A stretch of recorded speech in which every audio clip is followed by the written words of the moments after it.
अवैध बांग्लादेशी घुसपैठियों पर सीएम हेमंता का बड़ा ऐलान।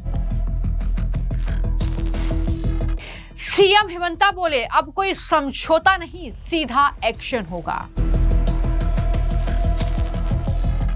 असम के मुख्यमंत्री का आदेश, संदिग्ध व्यक्तियों की पहचान कर किया जाए निष्कासित। Any person who has been declared foreigners by the tribunal, we should immediately issue expulsion order, and police will take or BSF will take action to send them back to Bangladesh. CM Himanta ने जताई चिंता, घुसपैठियों की संख्या बढ़ी तो असम बन जाएगा बांग्लादेश का हिस्सा। बांग्लादेश में जारी हिंसा, हिंदुओं पर अत्याचार के खिलाफ भारत में आवाज उठ रही है कि अब वक्त आ गया है जब भारत से एक एक घुसपैठिए को देश से बाहर खदेड़ा जाए। अब असम के मुख्यमंत्री हिमंता बिस्वा शर्मा ने अवैध बांग्लादेशी घुसपैठियों पर बड़ा ऐलान कर दिया है। एक्शन कैसे होगा, इसका प्लान तैयार कर लिया गया है। दरअसल सीएम हिमंता ने घुसपैठियों का जिक्र करते हुए कहा कि अब कोई समझौता नहीं बल्कि सीधा एक्शन होगा। सीएम हिमंता ने कहा कि अवैध अप्रवासी अधिनियम के प्रावधानों के मुताबिक हम संदिग्ध व्यक्तियों की पहचान कर उनके खिलाफ निष्कासन का आदेश जारी कर रहे हैं। यानी अब जो है वो एक्शन और ज्यादा कड़ा देखने को मिल सकता है। अब जो घुसपैठियों की पहचान का सिलसिला चल रहा था वो और ज्यादा तेज हो सकता है। जिस तरीके से बार बार सीएम हेमंता ने इस बात को लेकर चिंता जाहिर की है कि असम की डेमोग्राफी बदल रही है, जिस तरीके से घुसपैठियों की संख्या पूरे देश में बढ़ी है, लेकिन अब सीएम हेमंता ने क्या कहा है, सुनिए। Illegal Immigrants Expulsion Act. So now our DCs has been instructed that any person who you feel they are suspicious, any person who has been declared foreigners by the tribunal, we should immediately issue expulsion order, and police will take or BSF will take action to send them back to Bangladesh. So the rising of atrocities incidents against the Hindus in the Bangladesh. I have already spoken about this very clearly. You can pick up my comments because I have already spoken it at length. तो असम के मुख्यमंत्री हिमंता बिस्वा शर्मा ने हाल ही में ये दावा किया कि अगर असम में पड़ोसी देश से आने वाले लोगों की संख्या में 10% की और वृद्धि होती है तो असम खुद ही बांग्लादेश में शामिल हो जाएगा, ऐसे हालात बन जाएंगे। सीएम हिमंता ने यहाँ एक आधिकारिक कार्यक्रम के बाद पत्रकारों से बातचीत की और कहा कि वो पिछले 5 सालों से इस मुद्दे को लगातार उठाते आ रहे हैं। उन्होंने दरअसल पत्रकारों से बातचीत में कहा कि वो इस मुद्दे को लगातार उठा रही हैं और लगातार इसको लेकर एक्शन भी ले रहे हैं। दरअसल एक बांग्लादेश के नेता द्वारा जिस तरीके से पड़ोसी देश में विलय करने की टिप्पणी की गई है पूर्वोत्तर को, उसके बारे में ही सवाल हिमंता से किया गया था। उन्होंने कहा कि असम में 40% आबादी बांग्लादेशी मूल की है।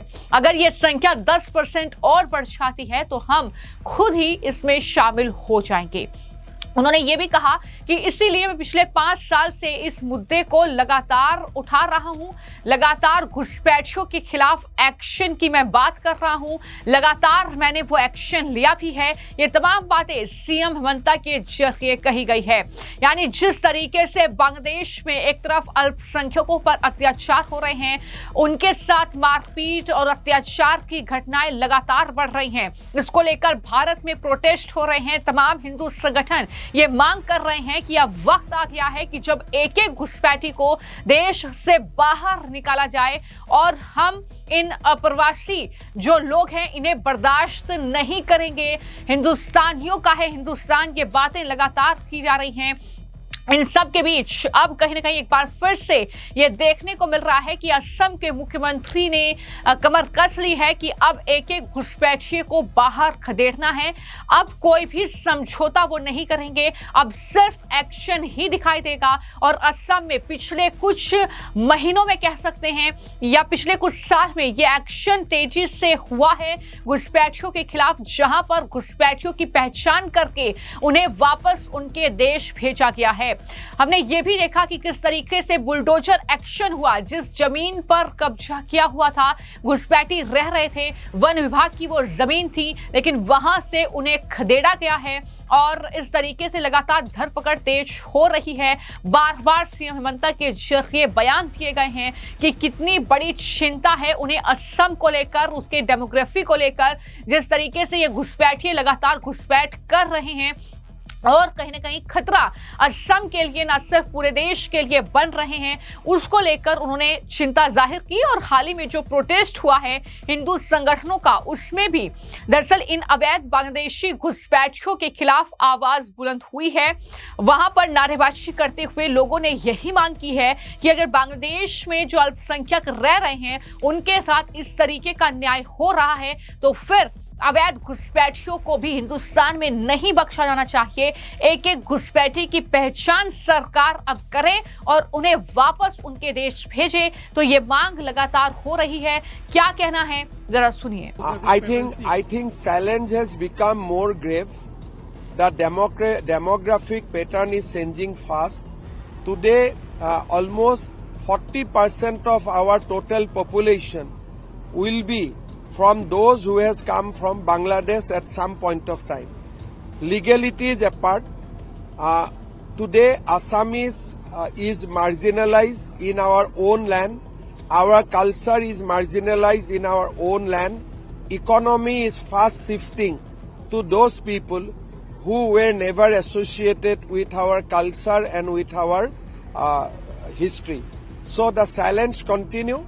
But one good thing is that there is a collective spirit today to face the challenge, and I am sure that our new generation will fight, will keep on fighting, and God will bless us, we will survive. तो कहीं ना कहीं अब action और तेज होगा। Demographic mission की शुरुआत हो चुकी है देश के अलग अलग राज्यों में, जहां पर भी ये घुसपैठिए रह रहे हैं या संदिग्ध लोग मिल रहे हैं, उनकी पहचान की जा रही है, उनके दस्तावेज खंगाले जा रहे हैं। SIR जैसी प्रोसेस देश में चल रही है और कहीं ना कहीं इन घुसपैठियों पर अब शिकंजा कसा जाएगा और वापस इनके देश इन्हें भेजा जाएगा। यही तैयारी अब कहीं ना कहीं नेताओं ने कर ली है और इसी कड़ी में सरकार भी लगातार काम कर रही है। फिलहाल आपकी इस मामले को लेकर क्या राय है, हमें कमेंट बॉक्स में जरूर लिखें। धन्यवाद। I think challenge has become more grave. The demographic pattern is changing fast. Today, almost 40% of our total population will be from those who has come from Bangladesh at some point of time. Legalities apart, today Assamese is marginalized in our own land. Our culture is marginalized in our own land. Economy is fast shifting to those people who were never associated with our culture and with our history. So the challenge continue. But one good thing is that there is a collective spirit today to face the challenge, and I am sure that our new generation will fight, will keep on fighting, and God will bless us, we will survive.